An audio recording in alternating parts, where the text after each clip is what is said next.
Hai semuanya, kalian pernah ngerasain gak sih dikhianati? Entah itu sama temen, pasangan, keluarga, atau orang yang kalian percaya banget. Rasanya tuh kayak bukan cuma patah hati, tapi juga kayak dihancurin dari dalam. Kayak, loh kok bisa ya dia ngelakuin itu ke kita? Padahal kita gak pernah ada niat buruk.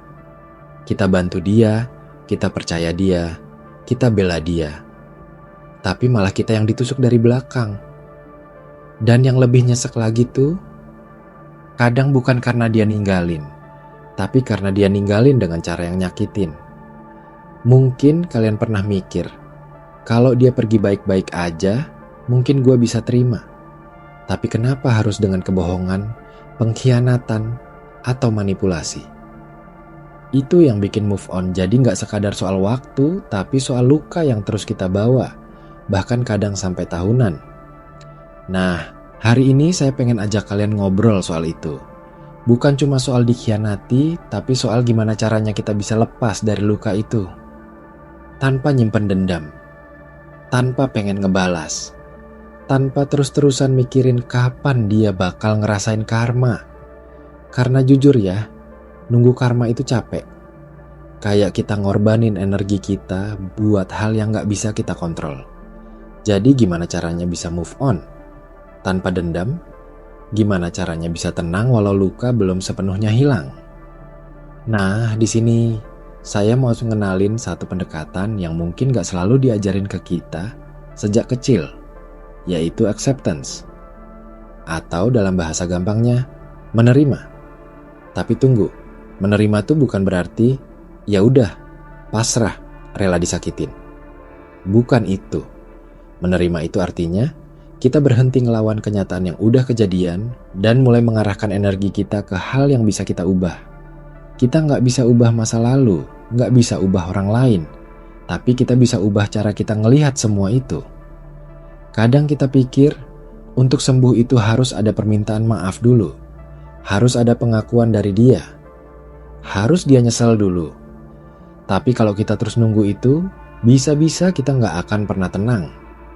Karena belum tentu dia sadar, belum tentu dia peduli, dan belum tentu hidup ini seadil itu, setidaknya di permukaan.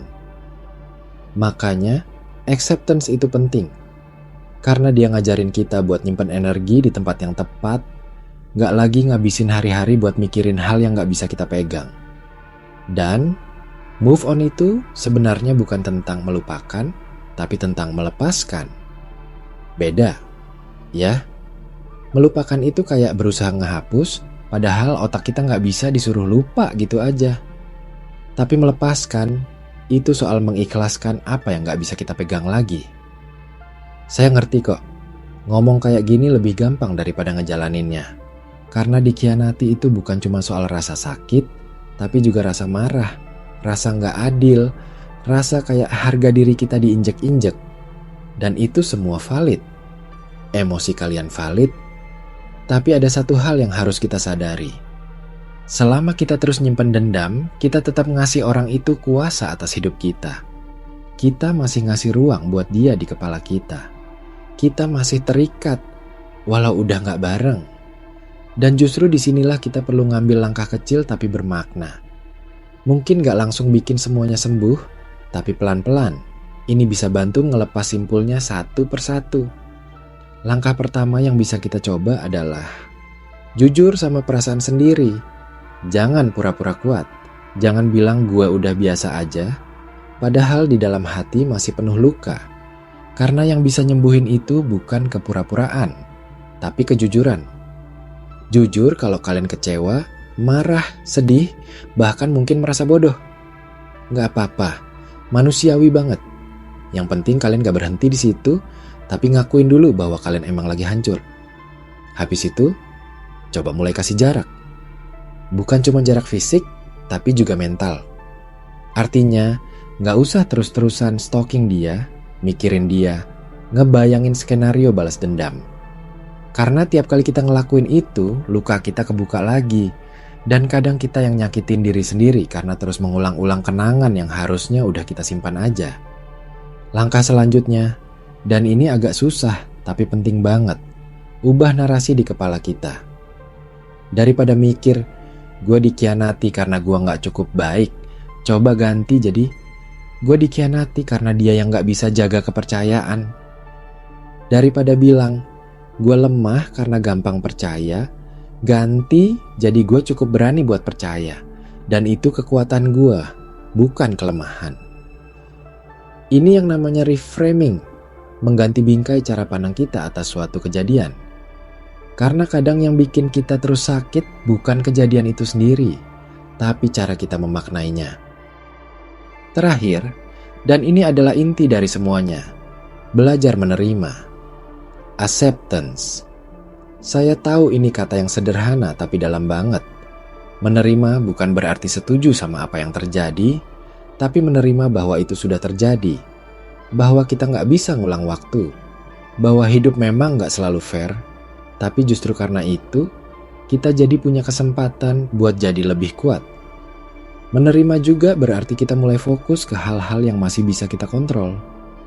Kayak kesehatan mental kita, waktu kita, mimpi-mimpi kita. Karena orang yang menyakiti kita mungkin udah jalan dengan hidupnya sendiri. Dan kita juga punya hak untuk bahagia lagi. Tapi itu cuma bisa terjadi kalau kita berhenti ngeladenin bayangan-bayangan dari masa lalu. Kadang kita takut, kalau gue ikhlasin, nanti dia gak ngerasa bersalah dong. Tapi buat apa kita repot mikirin dia ngerasa bersalah atau enggak, kalau itu bikin kita sendiri gak damai? Ikhlas itu bukan soal dia, tapi soal kita. Kita yang pengen lepas. Kita yang pengen bebas. Dan mungkin kalian pernah dengar pepatah ini. Forgiveness is setting a prisoner free, and realizing the prisoner was you. Mengampuni, melepaskan, itu bukan hadiah buat dia, tapi hadiah buat diri kalian sendiri. Gak usah nunggu dia berubah, gak usah nunggu dia minta maaf, gak usah nunggu hidup balas dia.